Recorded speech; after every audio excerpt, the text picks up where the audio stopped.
मला खरंच आज बोलू वाटतंय की बॉलिवूड वाल्यावर मी 1% सुद्धा भरोसा नाही करणार, कारण आता ताजा मी शाहिद कपूरचा मूवी देवा पाहून आलोय. पाहिल्यानंतर खरंच तोंडातून देवा रे देवा असं निघालं. या पिक्चरला घेऊन खरंच खूपच मस्त चाललं होतं. एक नंबर पोस्टर बनवलं, एक नंबर टीजर बनवलं, भारी खतरनाक ट्रेलर आला होता की आता फॅनला वाटलं की काहीतरी भयानक येणार आहे. खरंच ट्रेलर इतका जबरदस्त बनवला होता की याने तुफान हाईप बनवली होती. आणि काही लोकांना असं वाटलं सुद्धा होतं की 2020 मध्ये आलेला मल्याळम मूवी बॉम्बे पोलीस हा कदाचित त्याचा कॉपी तर नाही. आता मी ओरिजिनल मूवी पाहिलेला नव्हता, पण आता नक्कीच पाहणार आहे, कारण की मला बघायचं नेमकं भानगड कोणती आणि कोणता पिक्चर चांगला आहे. बरं असो, यावर आपण पुढे बोलूया, पण याआधी इतक्या दिवसांनी व्हिडिओ बनवतोय मी, तर सबस्क्राईब बटनावर डोकं ठेवून चॅनलची घंटी वाजवून टाका. आणि सुरू करतो. माझं नाव धनंजय आणि करतो बॉलिवूडची जय. आणि नक्की करा यार सबस्क्राईब. आता ह्या वर्षी मॉनिटाईज व्हायलाच पाहिजे. बघा, शाहिद कपूरवर बोलायचं झालं तर मी ऑलरेडी इतका मोठा व्हिडिओ बनवला आहे की त्याच्यावर नेमकं त्याचं कुठं चुकतंय हे तुम्हाला कळूनच जाईल. तो परफेक्ट ऍक्टर तर आहेच, यात वादच नाही,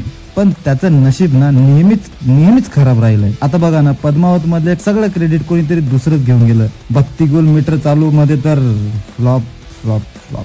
कबीर सिंग मधला इतका सुपर हिट लुक आणि पिक्चर हिट सुद्धा झाला, पण त्यानंतर जर्सी आला. असं वाटलं त्याच्यावर अपराधाची जर्सी कोणीतरी घालून टाकली. त्यानंतर तेरी बातों में ऐसा उलझा जिया मध्ये नुसते गाणे चांगले होते. बर, वापस येतो देवाच्या मूवीवर. अब जो बोलूंगा यार सच बोलूंगा. खरंच शाहिदने साफ खोटं बोललंय की मी पाच डायरेक्टर रोशन एंट्रीचे यांच्या सोबत मूवी बनवतोय, पण तो मुंबई पोलीसचा रिमेकच नाहीये, तर अक्काचा कॉपी पेस्ट केलाय. देवा मूवी बद्दल म्हणायचं झालं तर एकच म्हणेल, श्रेया यार खूप मोठा गेम झाला रे. ओळखलं नाही रे आपल्याला शाहिदने. खोटं बोलतो सरासर. अरे पिक्चरच्या रिलीजच्या वेळेस मेकर बोलले होते की आता देवाचं तीन क्लायमॅक्स बनवलेत आम्ही. बंधून तुम्हाला पिक्चर बनवायचा होता, फक्त क्लायमॅक्स बनवायचा नव्हता, पूर्ण पिक्चर बनवावा लागतो रे. खरंच सुरुवातीला पिक्चर पाहताना असं भारी वाटतं की एकदम राऊडी कॅरेक्टर पकडून ठेवलंय शाहिदने. अरे नंतर कळतं की काही पण चाललंय या स्क्रीनवर, जे मनात येईल ते चालू आहे. फक्त एक चुकीचं खून शोधण्यासाठी पूर्ण पिक्चर बनवलाय. हे बघा, हा पिक्चर पाहायला हा काय दृश्यम नाहीये, महाराजा पण नाहीये, पण हे काहीतरी भलतच बनवलंय डायरेक्टरने. हा, जर तुम्हाला शाहिदला बघायला जायचंय तर तुम्ही खरंच जाऊ शकता, पण नंतर असं वाटायला लागतं की आपण कमीने आणि कबीर सिंग वाला कॅरेक्टर पुन्हा त्याच्या अंगात आल्यासारखं वाटतंय. पिक्चर पाहताना कधी असं वाटतं की आपण कबीर सिंग बघतो, फक्त याच्यामध्ये याला प्रीती भेटली नाही म्हणून हा पोलीस भरती दिला. त्यानंतर तो प्रीतीला पकडायच्या ऐवजी आता गुंडांना पकडायला लागलाय. शाहिदने जो धिंगाणा घातला, स्टार्टला आरडाओरडा केला, असं वाटलं की त्याच्या पॅन्ट मध्ये काहीतरी खरंच गेलंय आणि तो काढण्याचा प्रयत्न करतोय अख्खा पिक्चर मध्ये, असं वाटत होतं. अरे जेव्हा तुमच्याकडे जॉयची बीजीएम आणि शाहिद कपूर सारखा ऍक्टर असलाय ना, तेव्हा तुम्ही काय बनवायला पाहिजे आणि काय बनवलं तुम्ही.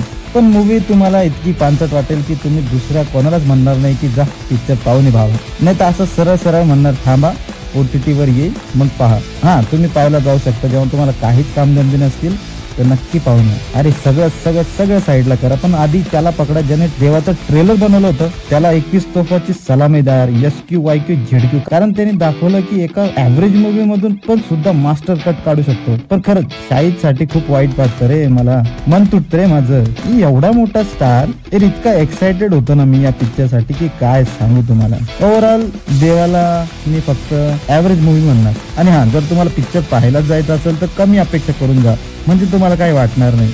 जायचं तर जा, काही हरकत नाही, आणि माझं ऐकणार थोडीच आहात तुम्ही. बाकी पिक्चरला माझ्याकडून 10 पैकी 5 स्टार. पण तुम्हाला माझा व्हिडिओ कसा वाटला खाली कमेंट करून नक्की सांगा आणि चॅनलला सबस्क्राईब करा. तर भेटूया नेक्स्ट व्हिडिओ मध्ये. तोपर्यंत जय हिंद, जय महाराष्ट्र मित्रांनो.